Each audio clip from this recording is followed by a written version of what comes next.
Silakan duduk saudara, Tuhan memberkati. Haleluya. Terima kasih kepada anak kami The Celebration, pemusik, penyanyi, pelayan Tuhan. Tuhan memberkati saudara sekalian. Haleluya. Puji Tuhan.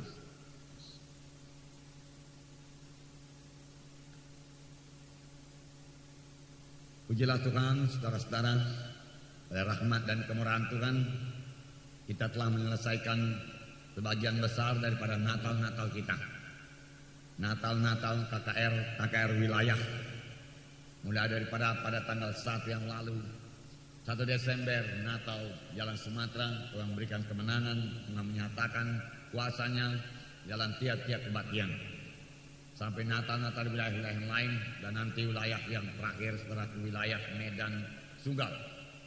Dan kami masih ada satu lagi, yaitu pada tanggal 22 nanti ada kebaktian Natal di Simalingkar, sekaligus kita memasuki gereja kemenangan iman Indonesia di Simalingkar, saudaraku. Supaya jiwa-jiwa di Simalingkar juga yang begitu banyak bisa dituai buat Tuhan. Saya mendengar kabar ada sekitar 7.000 keluarga di Simalingkar, yang berarti kira-kira 30.000 jiwa lebih, saudaraku.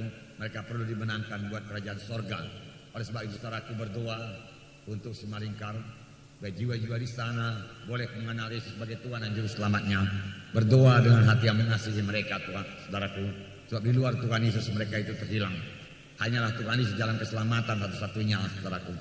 Supaya mereka mengenal Tuhan sebagai Tuhan dan Juru Selamatnya, dan tetap setia mengikut Tuhan, sehingga mereka bertumbuh menjadi murid Yesus. Maka mereka nanti boleh bergerak lagi ke daerah-daerah sekitar mereka untuk membawa lebih banyak lagi jiwa-jiwa kepada kuasa Tuhan. Saudara yang terkasih dalam nama Yesus, biarlah kuasa Tuhan juga dinyatakan sama sebagaimana kebaktian-kebaktian Natal yang lain. Kuasa Tuhan selalu nyata untuk menyelamatkan jiwa-jiwa, mengampunkan jiwa-jiwa. Jiwa-jiwa betul-betul merasakan keampunan dosa daripada Tuhan. Kita bersyukur buat Tuhan karena hal ini. Mereka tahu dosanya sudah diampuni. Mereka merasakan damai dan sejahtera Tuhan. Mereka, kalau mereka berdoa, saya percaya mereka sudah berubah dalam doanya. Dan mereka mulai bersekutu dengan Tuhan, bahkan cinta kepada Tuhan. Saya percaya saudaraku, mereka mulai cinta kepada firman Tuhan. Banyak yang dilepaskan Tuhan daripada ikatan-ikatan dukun-dukun. Banyak yang menyerahkan ajimat-ajimatnya, rokok-rokoknya, saudaraku. Tentu dia mau bebas dari rokok, bebas daripada alkohol, minuman keras, saudaraku. Dan sepanjang mereka terus mengikut Tuhan, pastilah mereka itu, saudaraku, dilepaskan Tuhan. Karena Tuhan sudah datang untuk membebaskan orang yang terikat, yang tertindas. Firman Tuhan berkata. Dan juga saudaraku, banyak yang disembuhkan Tuhan. Ada yang disembuhkan Tuhan total, ada yang disembuhkan Tuhan sebahagian. Yang sebahagian ini saudaraku perlu terus mengikut Tuhan. Yang sembuh total juga perlu terus mengikut Tuhan, supaya penyakit itu jangan kembali. Supaya dia tahu bagaimana mempertahankan penyakit itu. Tetap dalam kesembuhan, tetap dalam kesehatan yang daripada Tuhan. Saya percaya penuh kalau seorang itu terus mengikut Tuhan, menaruh firman Tuhan dalam hatinya, cinta kepada firman Tuhan, mau menjadi pelaku-pelaku firman Tuhan, meninggalkan semua dosa, kebencian Tuhan. Saudaraku, dan dia mohon kesembuhan daripada Tuhan, pastilah dia disembuhkan Tuhan. Amin, saudara. Karena Tuhan Yesus tidak berubah, dia masih menyembuhkan. Menyembuhkan, saudaraku, masih menyembuhkan. Apalagi saudaraku menaik ikatan-ikatan dukun-dukun, saudara. Nah, itu dengan dalam nama Yesus bisa kita usirkan, karena ada kuasa dalam nama Yesus. Jangan lagi ada di antara kita yang terikat dengan kuasa-kuasa dukun-dukun ini. Bagaimana jalannya terikat, saudara berkata, dengan menerima ajimat-ajimat dari dukun, dengan menerima obat-obat dari dukun. Itu membuat kita terikat kepada kuasa-kuasa kegelapan. Sebab obat-obat dari dukun itu bukan daripada Tuhan, dan itu merupakan kekejian, kebencian kepada Tuhan. Sudah ribuan jiwa diselamatkan dalam KKR Natal saja, ditambah dengan Natal KKS yang hari Rabu yang lalu kita laksanakan. Saudaraku, laporan sudah masuk semua, saudaraku, dan jumlah jiwa yang selamat dalam Natal KKS itu, di mana tiap-tiap KKS mengadakan kebaktian Natal. Mereka memanggil famili-familinya, mereka memanggil tetangga-tetangga yang dekat-dekat dengan rumah KKS tersebut, dan masing-masing menerima jiwa baru. Jumlahnya, saudaraku, yang diperdamaikan, saudaraku, 2.408 jiwa, saudaraku. Jadi kelihatannya, saudaraku, sangat berhasil ini, saudaraku, Natal KKS ini. Sekaligus ini memberikan iman kepada pemimpin KKS dan wakil pemimpin KKS dan juga pemilik rumah dan anak-anak Tuhan, bahwasanya kalau kita ini mengasihi, kalau kita ini ramah tamah, mengasihi jiwa-jiwa, mengundang mereka dengan sungguh-sungguh. Mereka juga mau datang di kebaktian. Amin, saudara. Ya, janganlah kiranya, saudaraku, karakter-karakter kita yang tidak baik, saudaraku, yang tidak seturut dengan firman Tuhan, menghalangi jiwa-jiwa datang di kebaktian. Itu bisa jadi. Itulah yang kita lihat pada hari ini, saudaraku. Supaya kita tanggalkan semua, saudaraku, manusia lama, karakter-karakter lama, saudaraku, kekerasan hati kita, kekurangan kasih atau tanpa kasih Tuhan, tanpa kasih agape itu, saudaraku, yang menghalangi jiwa-jiwa datang kepada Tuhan, saudara. Karena selama kita masih egoistis, saudaraku, jiwa-jiwa sulit sekali datang kepada kebaktian. Dan kalaupun mereka itu datang, mereka hanya datang 1-2 kali saja. Dan sudah itu mereka tidak datang lagi, saudara, karena sifat kita yang belum dibaharui oleh Tuhan. Tuhan mau membaharui sifat kita yang sudah kita mengasihi jiwa-jiwa, saudaraku. Roh Kudus boleh memberikannya, saudaraku. Jadi begitu banyaklah jiwa-jiwa ini selamat. Anugerah Tuhan, saudaraku yang kekasih dalam nama Tuhan Yesus. Saya percaya Tuhan mengasihi mereka semua. Tuhan telah percayakan mereka itu dalam sidang kita. Tidak adalah yang orang yang kebetulan diselamatkan. Karena keselamatan itu anugerah Tuhan, pekerjaan Roh Kudus dalam orang tersebut. Roh Kuduslah yang memperkenalkan orang tersebut kepada Tuhan Yesus, saudaraku. Sehingga dia mau menerima Yesus sebagai Tuhan dan Juru Selamatnya. Dan dia memakai kita anak-anaknya, pemimpin KKS, pemilik rumah, wakil pemimpin, saudaraku, untuk membawa mereka kepada keselamatan ini. Tapi, saudaraku, maksud Tuhan mereka itu bukan hanya sampai kepada keselamatan saja. Maksud Tuhan supaya mereka itu seperti saudara, bertumbuh dalam Tuhan. Maksud Tuhan kalau mereka itu sembuh, mereka sembuh total, saudaraku, dan menyerahkan hidupnya buat Tuhan. Maksud Tuhan supaya mereka bebas daripada kutuk dosa dan menerima berkat Abraham. Maksud Tuhan mereka menjadi murid Yesus. Dan mereka tidak bisa menjadi murid Yesus kalau mereka di luar daripada sidang ini. Tidak menggabungkan diri pada satu gereja hidup. Mereka tidak akan pernah bisa menjadi murid kalau mereka tidak menjadi anggota tubuh Kristus dalam satu gereja lokal yang hidup, menyerahkan hidupnya. Tidak ada, saudaraku, seorang yang bisa menjadi murid Tuhan dengan sendiri-sendiri. Dahulu, saudaraku, saya sudah mengatakan kepada saudara bahwa saya tidak ada Kristen yang the Lone Ranger, sendiri, pahlawan sendiri, saudaraku. Dulu ada namanya seorang pahlawan, saudaraku, the Lone Ranger, seorang berperang, seorang mana-mana sendiri, saudaraku. Tapi Kristen, saudaraku, saudara ditentukan Tuhan untuk berfellowship, untuk mengasihi bersaudara satu sama lain, saudaraku. Di dalam satu sidang Tuhan yang hidup. Ini kehendak Tuhan, saudaraku. Oleh sebab itu, saudaraku, kita mohon kebiasaan daripada Tuhan. Kita mohon kasih Tuhan mengalir dalam hati kita. Supaya hati kita tergerak oleh belas kasihan kepada mereka itu. Inilah pelayanan yang diberkati Tuhan. Satu pelayanan saudaraku tanpa digerakkan oleh belas kasihan Tuhan adalah pelayanan yang sia-sia saja. Oleh sebab itu perlulah hati kita yang dibaharui Tuhan pada penghujung tahun ini, saudaraku. Supaya tahun yang akan datang seluruh pelayanan kita berubah. Karena kita mulai bergerak dalam kasih Tuhan. Allah itu kasih adanya. Saudara, beberapa waktu yang lewat, saudara, kita telah melihat firman Tuhan. Bagaimana dikatakan, inilah rahasia keberhasilan pelayanan Tuhan Yesus. Namun ini tidak ada pada murid-murid. Pada Tuhan Yesus ada. Pada murid-murid pada waktu itu sebelum dia dipenuhkan dengan Roh Kudus, sebelum hari Pantekosta tidak ada. Apakah yang ada pada murid-murid? Yang ada pada murid-murid hanya tabiat manusia lama. Yang ada pada Yesus apakah, saudaraku? Yang ada pada Tuhan Yesus adalah hati yang tergerak oleh belas kasihan. Hati yang tergerak oleh belas kasihan. Yang ada pada murid-murid, saudaraku, hati yang mementingkan diri sendiri, tidak peduli orang lain. Nanti, saudaraku, kita boleh melihat ayat-ayat dalam kali ini. Dan ini menghalangi jiwa-jiwa mengikut Tuhan Yesus, saudara. Saudara, sayang sekali, saudaraku, sayang sekali.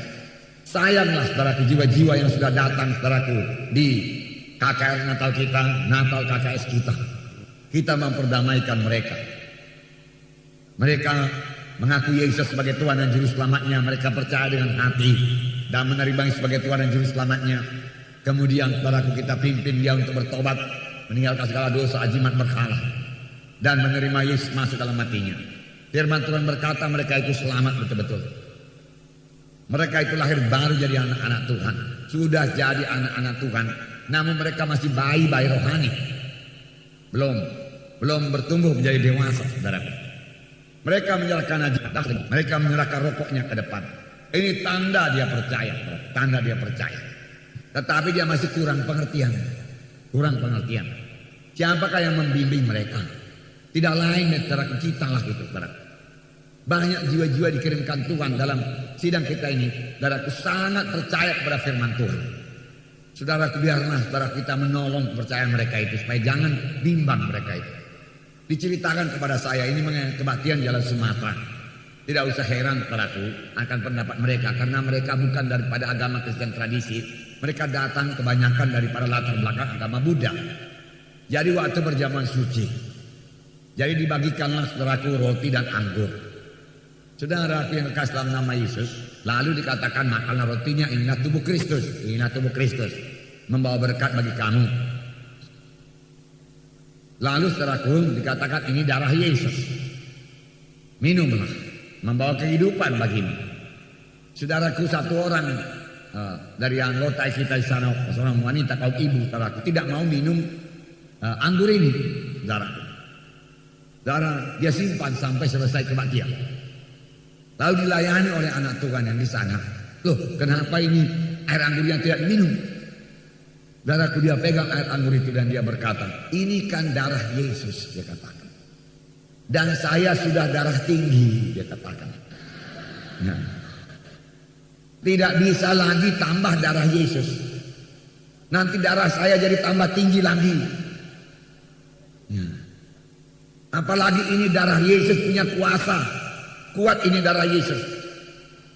Wah, saudara, memang dia kurang pengertian. Seharusnya saudara kalau di sana perjamuan suci diberikan penerangan yang lebih luas lagi. Jangan seperti kita di sini, saudara.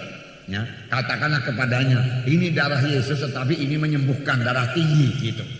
Ya, menyembuhkan penyakit-penyakit semua. Ya. Pikir dia pun tidak bisa makan lagi daging, tidak bisa makan lagi hati dan lain sebagainya yang banyak darahnya. Apalagi ini darah Yesus, dia katakan. Pasti nanti darah saya tambah darah tinggi, dia katakan. Jadi saya tidak minum. Tapi satu perkara yang pasti, saudaraku, dia percaya itu darah Yesus, saudara. Cuma guna aja dia tidak tahu. Bagaimana dia tahu kalau tidak ada yang menerangkan kepadanya? Begitulah jiwa-jiwa yang dikirimkan Tuhan dalam sidang kita ini, polos-polos percaya penuh. Apalagi di sana, saudaraku, mereka percaya penuh. Kalau didoakan, saudaraku, mereka percaya penuh, mereka pasti sembuh. Karena dibilang nama Yesus Tuhan yang berkuasa.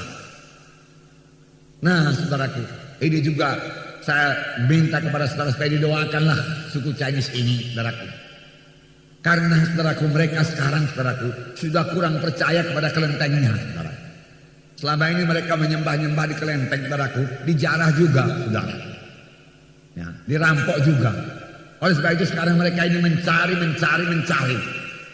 Biarlah kita jadi saksi Tuhan yang penuh kasih. Amin, saudara. Ya, bukan hanya menyaksikan saja, saudaraku, secara huruf saja, saudaraku. Begini kata firman Tuhan, dengarkan supaya kami selamat. Kalau kami tidak mau dengarkan, kami ke neraka. Firman Tuhan berkata, hanya Yesus jalan ke sorga, tidak ada jalan yang lain. Mau terima apa enggak?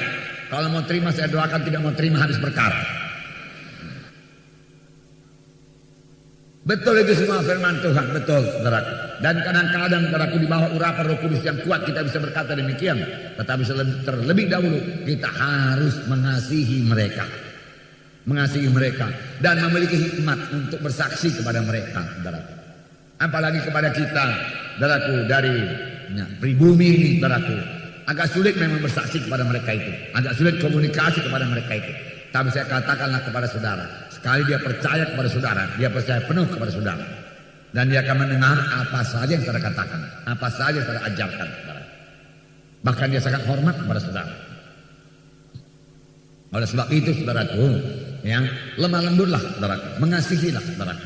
Jadi kalau kita mengasihi, kita akan menjadi lemah lembut. Nah, inilah, saudaraku, sebelum hari Pantekosta tidak ada pada murid-murid. Tidak ada pada murid-murid. Saudara, apa yang ada pada murid-murid? Sebenarnya murid-murid masih kurang dibentuk dalam karakter. Kekurangan karakter rohani, terutama kekurangan kasih.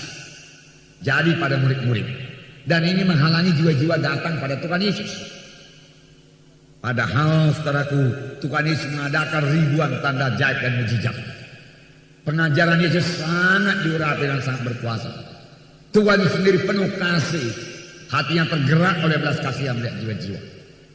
Tapi saudaraku, di depan Yesus ada murid-murid yang langsung kontak kepada jiwa-jiwa.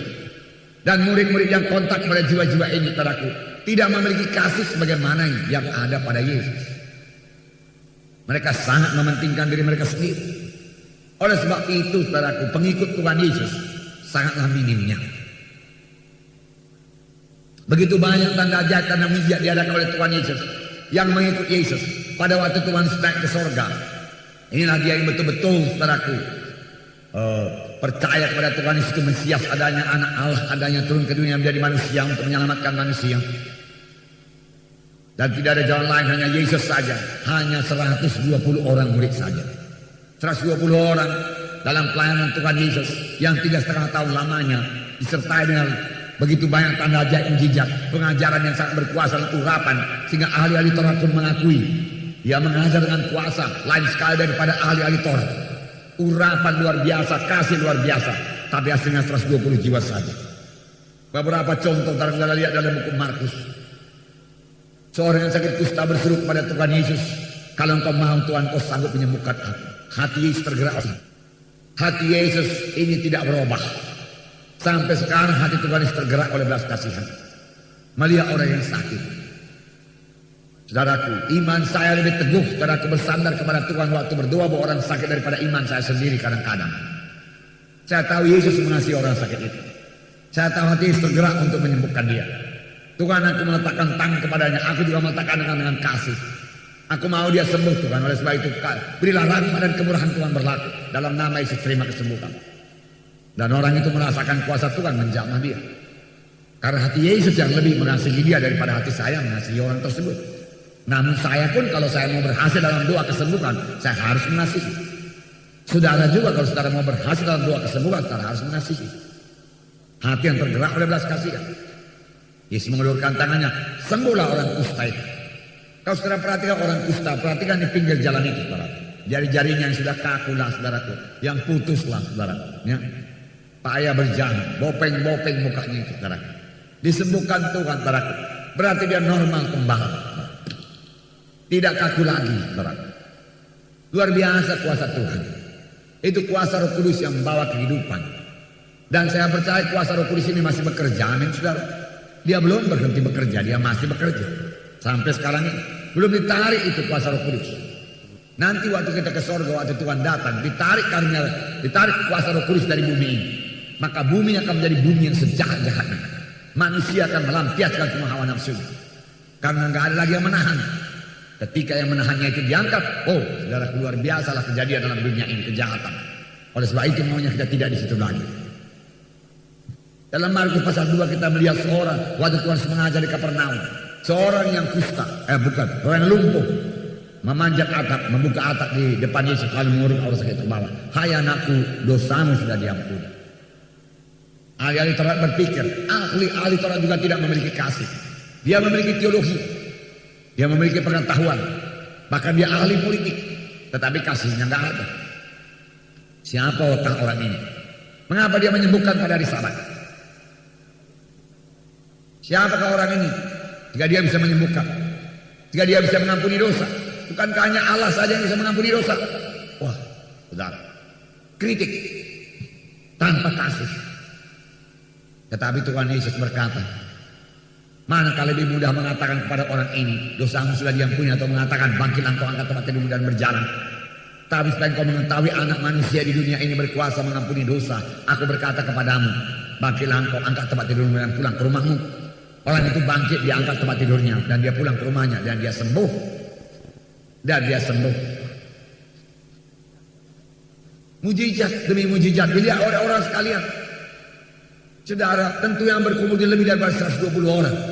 Bahwa firman Tuhan berkata, di muka pintu tidak lagi tempat untuk masuk, di muka jendela juga manusia semua. Sehingga orang itu terpaksa membuka atap. Lebih 120 orang. Mengapa tidak semua mengikut Yesus? Orang itu mengenal orang itu orang lumpuh. Mengapa tidak semua? Ada halangannya, murid-murid.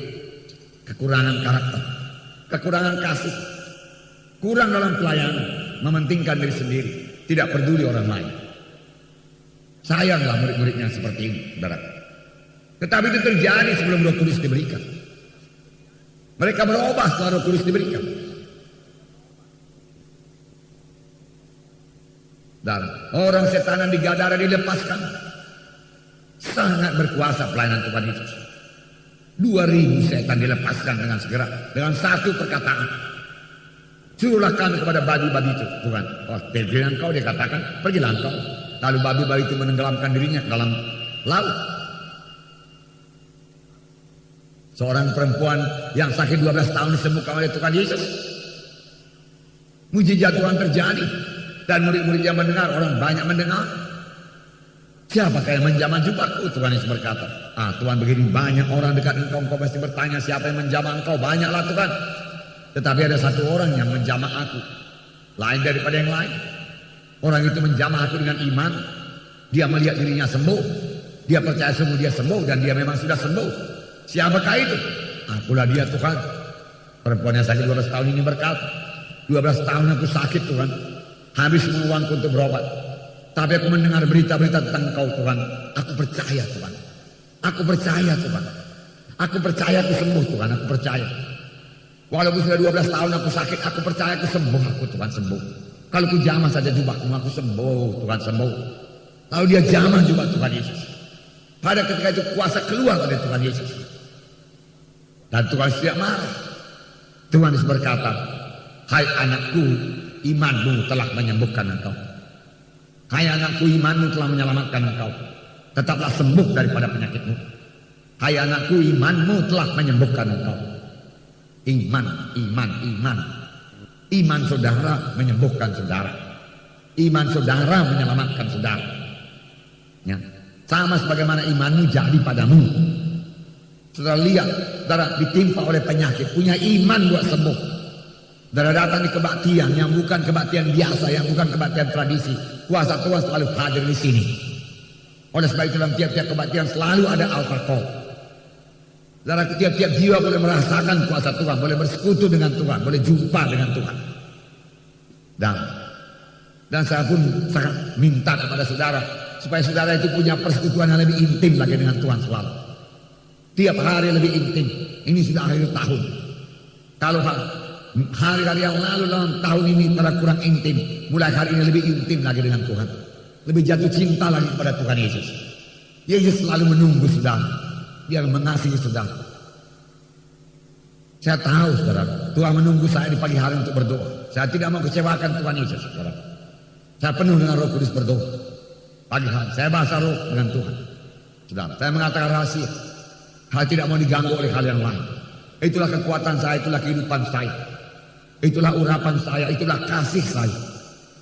Dalam persekutu dengan Tuhan yang penuh kasih, maka saudaraku saya bertambah hari bertambah diubahkan menjadi sama seperti Yesus.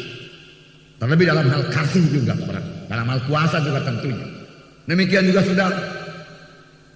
Saudara mau berubah dalam kasih, hati yang berubah, hati yang mengasihi, hati yang lembut, hati yang tidak mementingkan diri sendiri, saudaraku. Bebas daripada marah-marah, saudaraku. Itulah hati Yesus. Bagaimanakah saudara memperolehnya? Intimlah dengan Tuhan Yesus. Mohon aliran kasih Tuhan mengalir kepada kita. Dan bisa kita berikan pada orang lain lagi. Amin saudara. Nah pujilah Tuhan saudaraku. Anak Jairus dihidupkan. Luar biasa mujizat Tuhan. Luar biasa. Pemuda Nain saudaraku dibangkitkan di tengah jalan. Usung-usungan mayat. Banyak orang mengikut. Tuhan Yesus menghentikan usungan mayat itu. Anak muda, aku berkata kepadamu, bangun dan bangkit. Orang itu bangkit, hidup, dan diberikannya kepada ibunya yang seorang janda. Hati Yesus tergerak oleh belas kasihan. Seharusnya saudaraku semua yang mengikut prosesi penguburan itu, saudaraku. Tetapi mengapa ini 120 orang? Kasihan Tuhan Yesus. Luar biasa. 5.000 orang, laki-laki dan belum perempuan dan anak-anak, boleh jadi 20.000 orang. Diberikan Tuhan makan dengan 5 roti dan 2 ikan. Seharusnya semua mengikut Tuhan Yesus. Tetapi tidak. Setelah mereka kenyang makan, Tuhan Yesus pergi dan mereka tinggal. 4.000 orang, laki-laki dan belum perempuan dan anak-anak, diberi makan oleh Tuhan Yesus dengan 7 ketur roti dan sisanya 7 batu. Tetapi tidak semua mengikut Tuhan Yesus. Hanya 120 orang murid saja. Itulah dia yang berkumpul dalam bilik yang di atas, yang menunggu perjanjian Tuhan, yang percaya penuh Tuhan akan mencurahkan Roh Kudus pada hari Pantekosta. 120 orang penuh dengan Roh Kudus. Manakah yang lain? Manakah yang lain? Inilah murid-murid yang sudah berani mengikut Tuhan Yesus, berani mengakui Yesus apapun resikonya, tahu Tuhan itu anak Allah, adanya Mesias, juru selamat, dan tidak ada jalan lain ke surga. 120 orang saja. Namun yang 120 orang ini berubah, termasuk murid-murid, saudara. Murid-murid. Seharusnya lebih banyak. Tuhan Yesus tidak menyembunyikan siapa dirinya. Tuhan Yesus terus terang berkata, akulah jalan dan kebenaran dan hidup. Yohanes 14 ayat 6. Pada perempuan Samaria di perigi Samaria, orang berdosa, Tuhan Yesus berkata, perempuan itu berkata, kalau nanti Mesias datang, dia akan menceritakan segala perkara itu kepada kami. Tuhan Yesus berkata, akulah dia Mesias itu. Jelas-jelas Tuhan Yesus berkata, akulah dia juru selamat itu. Betapa nyata-nyata Tuhan berkata. Tuhan Yesus berkata, akulah terang dunia. Tuhan Yesus berkata, akulah gembala yang baik. Akulah pintu bagi domba-domba itu. Aku adalah anak Allah. Aku adalah kebangkitan dan hidup. Siapa yang percaya kepada aku walaupun dia sudah mati, dia akan hidup terus. Aku kebangkitan dan hidup. Akulah Alfa dan Omega, yang awal dan yang akhir. Jelas-jelas masih banyak lagi pernyataan-pernyataan Tuhan Yesus. Dan itu semua dibuktikan dengan tanda ajaiban dan mujizat yang tidak bisa diperbuat oleh manusia biasa. Dia memang anak Allah. Mengapa tidak semua mengikut dia? Hanya 120 orang. Saudara yang kekasih, murid-murid kurang dalam hal karakter, kurang karakter rohani, kurang mengasihi, kurang memperdulikan. Pada waktu kami dulu sekolah di Amerika, pada aku diberikan satu logo yang harus dipakai di sini. I care. Artinya saya mengasihi, saya memperdulikan, saya siap sedia menolong. Itu harus dipakai kuliah, dipakai kalau keluar dari kampus pun dipakai. Dan kalau kami keluar dari kampus mesti berdua-dua, laki-laki dengan laki-laki, perempuan dengan perempuan, dan harus ditekan surat dulu dengan satpamnya lah berarti pada waktu itu. Dan jam berapa pulang? Kalau mau mengunjungi gereja lain juga demikian. Ya, di hari-hari belakangan saudaraku mau selesai, saya juga saudaraku mengunjungi beberapa gereja yang lain dan berusaha sekali saudaraku berkhotbah saudaraku untuk orang-orang Amerika yang sebenarnya tidak kekurangan firman Tuhan, saudaraku. Tidak kekurangan firman Tuhan. Saudaraku, saya memang mengasihi mereka, tetapi saya tahu bahasa Inggris saya kurang mampu untuk melayani mereka. Namun demikian, untuk saudara menyaksikan kasih Tuhan, perubahan yang terjadi pada saya, saudaraku, dan pelayanan-pelayanan di desa-desa, sangguplah saya, saudaraku. Dan saudaraku, dan mereka selalu menerima berkat, saudaraku. Dan selesai kebaktian saya juga selalu diberikan dolar, saudaraku. Yang saya terima dolarnya, saudaraku. Kemudian saya pikir-pikir yang karena dolar ini yang saya mengasihi mereka, atau karena hati saya betul-betul mengasihi mereka. Tetapi saya mengasihi mereka, saudaraku. Mereka juga polos-polos betul, saudaraku. Mereka percaya betul-betul. Mereka mau kita doakan, saudaraku. Saya mula-mula mendoakan orang Amerika, saudaraku. Saya risih, saudaraku. Saya rasa orang ini sudah lama-lama Kristen penuh dengan Roh Kudus datang lagi berdoa kepada saya. Saya dari kampung-kampung sana meletakkan tangan pada orang ini. Wah, gimana nih Tuhan? Tetapi mereka minta didoakan. Ya apa boleh buat? Saya meletakkan tangan, saya berdoa. Dan kuasa Tuhan menjamah dia. Dan mereka berterima kasih. Haleluya. Puji Tuhan. Rupanya kalau kita mengasihi, kuasa Tuhan menyertai kita. Amin, saudara. Ya. Nah, saudara, sebelum hari Pantekosta, murid-murid sangat mementingkan diri sendiri. Masing-masing murid merasa dirinya lebih daripada yang lain. Roh atas mengatas, roh kompetisi, roh membesarkan diri. Merasa diri lebih hebat daripada murid-murid yang lain. 12-nya mereka itu, saudara. Tetapi mereka sering bertengkar. Mereka bertengkar soal siapa saja. Soal siapa yang paling besar dalam kerajaan sorga. Soal siapa yang paling diurapi Tuhan. Kalau ini yang dalam hati murid-murid, dalam pikiran murid-murid, bagaimana mereka melayani jiwa-jiwa? Bagaimana mereka mengasihi jiwa-jiwa? Mereka sangat bangga memang menjadi pengikut Yesus. Mereka sangat membanggakan Yesus, saudara. Tetapi saudara, hati mereka inilah saudara, ya, yang membesarkan diri. Dan jangan lupa saudaraku, membesarkan diri itu sombong. Dan sombong itu saudaraku berlawanan dengan Tuhan yang rendah hati, lembut hati, yang tidak melawan, yang mengasihi. Dalam Markus pasal 9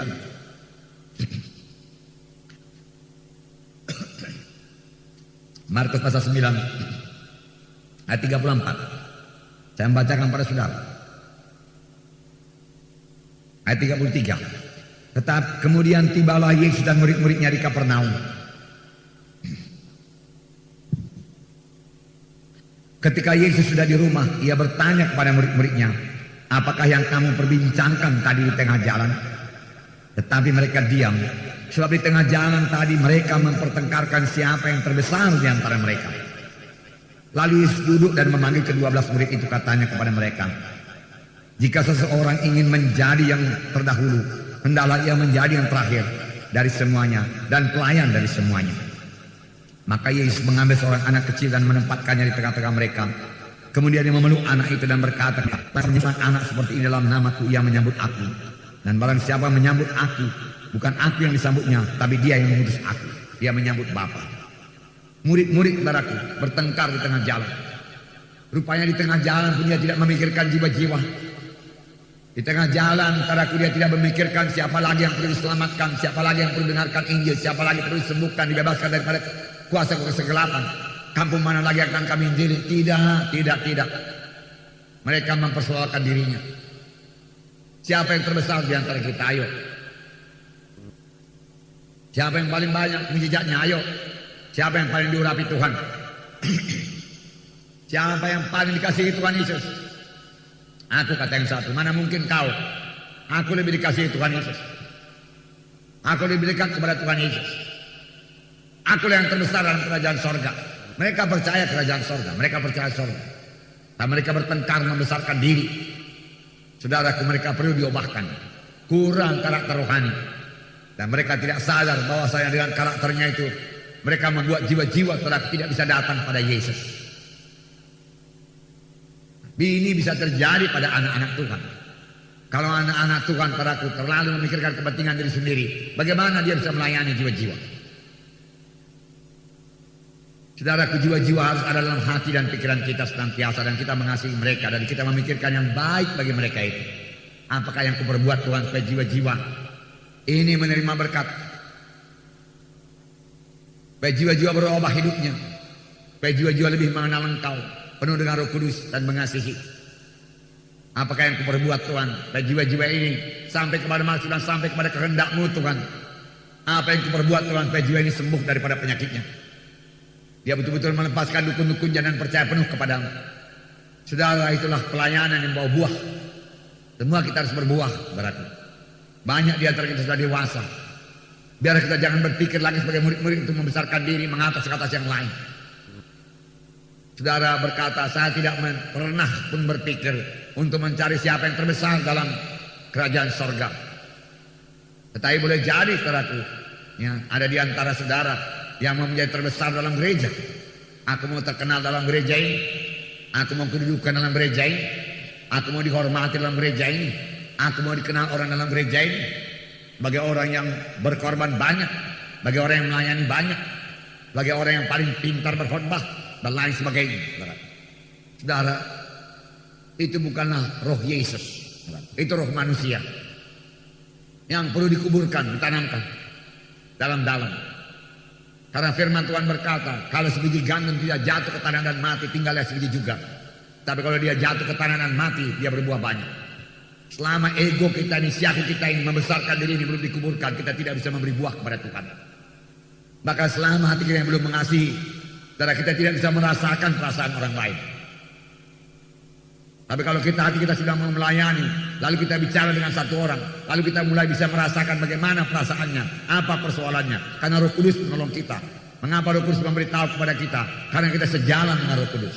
Amin, saudara. Sejalan dengan Roh Kudus. Nah, oleh sebab itu, saudaraku, kita mengasihi.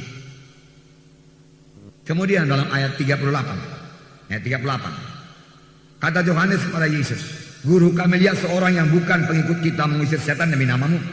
Lalu kami cegah orang itu, karena ia bukan pengikut kita. Tetapi kata Yesus, jangan kamu cegah dia, sebab tidak seorang pun yang telah mengadakan mujizat demi namaku dapat seketika itu juga mengumpat aku. Barang siapa tidak melawan aku, barang siapa tidak melawan kita, ia ada di pihak kita. Aku berkata kepadamu, sesungguhnya barang siapa memberi kamu minum secangkir air, oleh karena kamu adalah pengikut Kristus, ia tidak akan kehilangan upahnya. Saudara, murid-murid merasa bahwasanya hanya dia saja yang berkuasa mengusirkan setan. Orang lain gak perlu mengusir setan dan tidak bisa mengusir setan. Apalagi orang itu berhasil pula mengusir setan, dia marah. Itu mengurangi ketenarannya. Oleh sebab itu, waktu dia lihat seorang mengusir setan tapi tidak ikut Yesus, tidak ikut dalam rombongan Yesus, dia melarang. Dan dia berkata kepada Tuhan Yesus, laranglah dia, Guru. Dia mengusir setan dalam namamu, padahal dia tidak mengikut kita. Dia tidak masuk golongan kita, golongan luar dia, Guru. Dia pikir dia saja yang bisa mengusir setan dalam nama Yesus. Orang lain tidak dia pedulikan. Tapi apakah kata Tuhan Yesus? Jangan larang dia. Biarkan dia mengusir setan. Lebih banyak yang mengusir setan lebih baik. Karena banyak setan di dunia ini. Aku mau semua pun anak-anakku yang kenal aku mengusir setan dalam nama Yesus. Yang kemudian hari Tuhan berkata, tanda-tanda ini akan menyertai orang yang percaya itu, dalam namaku mereka akan mengusir setan. Tapi murid-murid tidak bisa menerima hal tersebut. Dia mau hanya dia saja yang berkuasa, orang lain jangan berkuasa.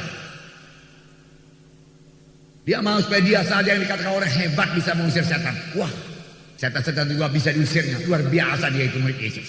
Ini yang diinginkannya. Jadi akarnya apa? Kesombongan juga akarnya. Saudara, bagaimanakah orang yang mengusir setan itu bisa mengikut Yesus kalau sudah dilarang oleh murid-murid? Tentu dia tidak bisa mengikut Yesus. Itu sebabnya saudaraku, kuranglah pengikut Tuhan Yesus. Kurang. Karena karakter murid-murid yang belum dibentuk. Larang mereka Tuhan. Mereka mengusir setan demi namamu. Padahal kalau hidup mereka tidak berkenan kepada Tuhan, mereka tidak akan berhasil mengusir setan. Dalam Kisah Rasul dikatakan mana 2 orang anak sekewa yang mengusir setan. Tetapi hidupnya tidak benar. Lalu setan itu saudaraku membelasah dia, menangkap dia, melukai dia. Mereka lari dengan telanjang, firman Tuhan berkata. Jangan main-main kepada setan kalau sudah tidak dalam Roh Kudus. Tidak hidup dalam jalan Tuhan. Jelas saudara orang sudah hidup dalam jalan Tuhan. Tapi murid-murid masih melarang juga. Masih melarang. Di manakah kasihnya? Di manakah yang dia mau melebarkan kerajaan sorga itu? Janganlah ini sampai jadi kepada kita. Yang kita merasa diri kita lebih hebat, lebih suci. Dari yang lain, saudara. Semua pun itu anugerah Tuhan. Karunia Tuhan. Yang Tuhan mau berikan pada orang lain juga. Amin, saudara. Mari rendah hati kita melayani jiwa-jiwa. Menyambut jiwa-jiwa. Amin, saudara. Ya, haleluya. Nah, orang buta berseru-seru kepada Tuhan Yesus.